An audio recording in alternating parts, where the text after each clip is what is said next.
هذه القصيدة مهداة إلى العميد الركن طيار سمو الشيخ أحمد بن طحنون آل نهيان بمناسبة تخرجه من جامعة الدفاع الوطني في واشنطن وحصول سموه على تقدير امتياز.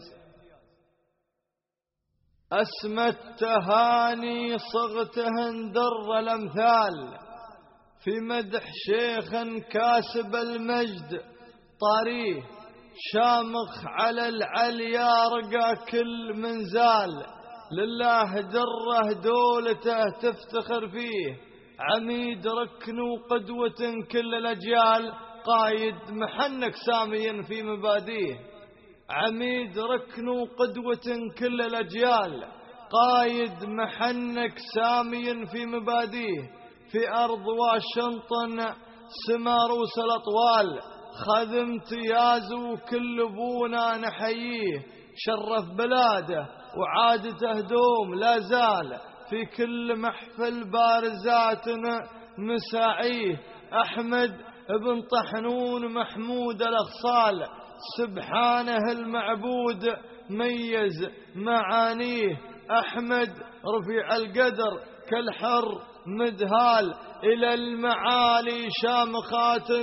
خطاويه دوره ترى بارز على فعل وقوال شخصيته فذه بعيده هقاويه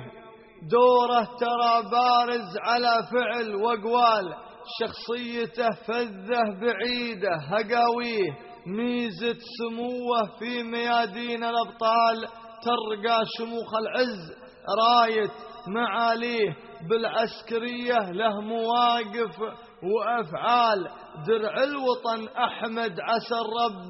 يحميه عليه دولتنا ترى تعقد آمال ذخر الوطن والشعب ربي يخليه عليه دولتنا ترى تعقد آمال ذخر الوطن والشعب ربي يخليه سيرة سموه كلها فخر وجلال لو قلت فيها المدح ماني موفيه رجل المواقف صامد بكل الأحوال سيد المراجل ما لقينا